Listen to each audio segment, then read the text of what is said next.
Patch 4.7's Armour update changed a lot of Star Citizen's meta ship weapons. So today we revisit the size 3, 4 and 5 to see which is best. I'm going to show you exactly what still works, what got left behind, and which weapons you should be flying right now. I've already done the painful testing so you don't have to, and the results genuinely surprised me. Stick around because the best size 5 pick might not be what you expect. Now, since it's usually the bigger ships that carry S3, 4 or 5 weapons, we want to ensure we can deal with any ships a VHRT or ERT bounty throws at us. Hard to kill ships like the Hammerhead, 890 jump and Hercules variant. For the size 3 and 4 weapons, I also want to be able to damage the Perseus and Polaris. And for the size 5s, I want to crack an Idris. I'll split my tests between what I think is best for PvE or big, slow targets and PvP against upgraded, faster and nimbler foes. Let's start with which Star Citizen size 3 weapons are best for PvE and PvP. Right off the bat, we want to eliminate every weapon that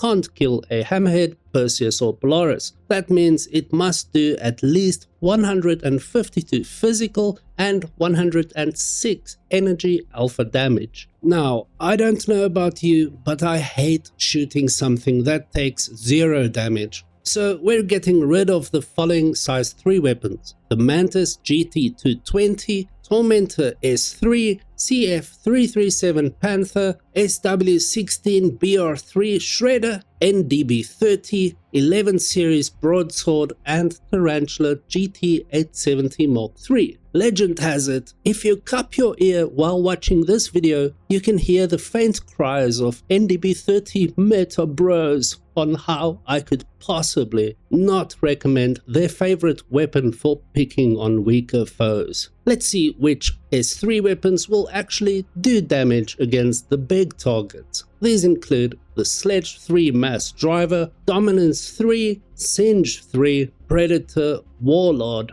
Deadbolt 3, M5A, Pyroburst, NN15, Quarreler, Omnisky 9, Ardor 3 Salvage, Attrition 3, Light Strike 3 and FL33. For the size 3 ship weapons test, I'll be using the Anvil Asgard because it allows us to equip 6 S3s, which is awesome. I'll split my recommendations by target type.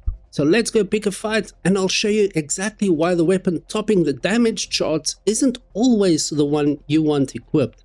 On paper, the Dominance 3 laser and Predator ballistic scattergun lead by a mile if you can land every fragment. Against a stationary target, nothing touches them. But against anything that moves, that's a very different story. And most of us aren't kiting at that skill level. The Sledge 3 and Singe are solid in theory, but too slow firing for my taste. So let me tell you about something I didn't expect.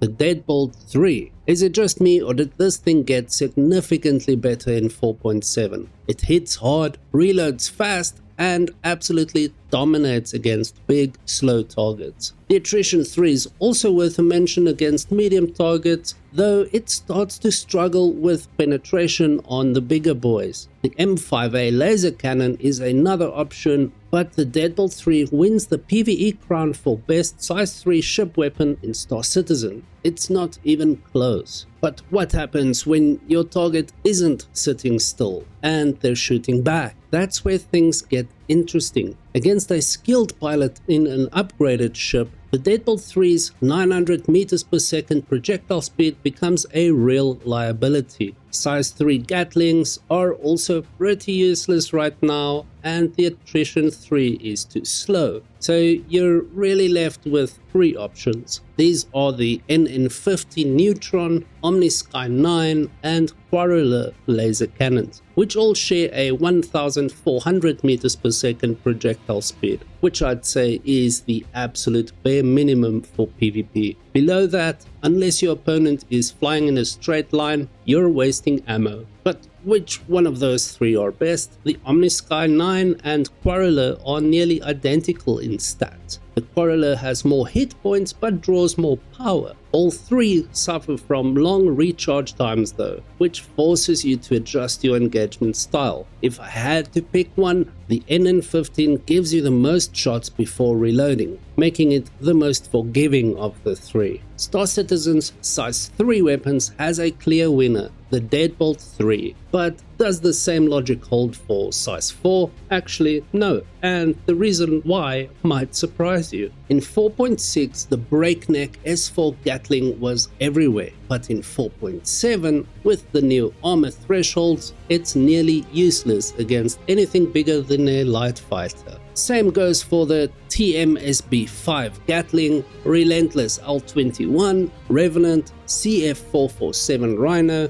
AD4B, and Axiom L22. What actually clears the bar is the Deadbolt 4, M6A, Omnisky 12, C778, Attrition 4, and Lightstrike 4. I'm testing these on the Mirai Guardian MX. 4 S4 hardpoints and a great platform to really feel the difference between these weapons. The Deadbolt 4 looks incredible and backs it up. Fast fire rate, punishing alpha, and a reload speed that keeps pressure on. Against big, slow PvE targets, it wins, and it's not particularly close. The M6A takes second place, but the moment your target gets fast and starts dodging, the Deadbolt 4's 864 meters per second projectile speed becomes a serious problem. So what do you use instead?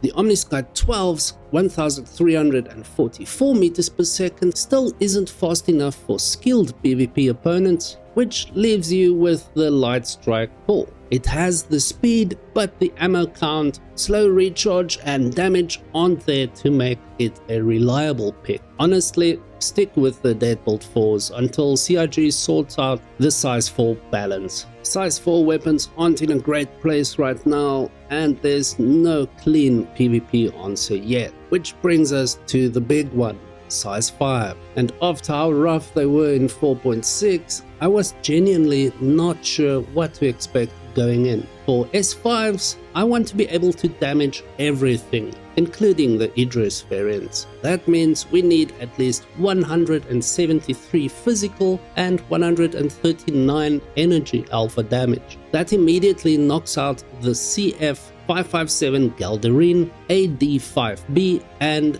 NV57. And on that note, here are the size 5s that will damage everything currently in-game. The Leonids, Deadbolt 5, Wrath, M7A, War, Omnisky XV, Attrition 5, and Lightstrike 5. Ruling out the Meteors, Leonid, and the Vandal faction weapons, we're working with the Deadbolt 5, Attrition 5, and Omnisky 15. The Deadbolt 5 hits hard, but it doesn't scale the way you'd expect from its smaller counterparts. Great against large, slow PvE targets, but it's the slowest of the bunch. Light fighters will make you look silly if you rely on it alone. Here's one thing I didn't see coming though, the Attrition 5. Where the smaller attritions feel underwhelming next to the Deadbolts, the Attrition 5 actually feels genuinely good in 4.7. Much better than 4.6, where I'd have told you to avoid it entirely. But before we decide on which size 5 weapon rules them all with the new armor update, the Omnisky 15 rounds up the options. It has great damage and nearly 50% faster projectile speed than the Deadbolt 5 and Attrition 5, which makes it the most reliable at actually hitting smaller agile targets. The problem is recharge time. Against tougher opponents, by the time you've refilled your ammo,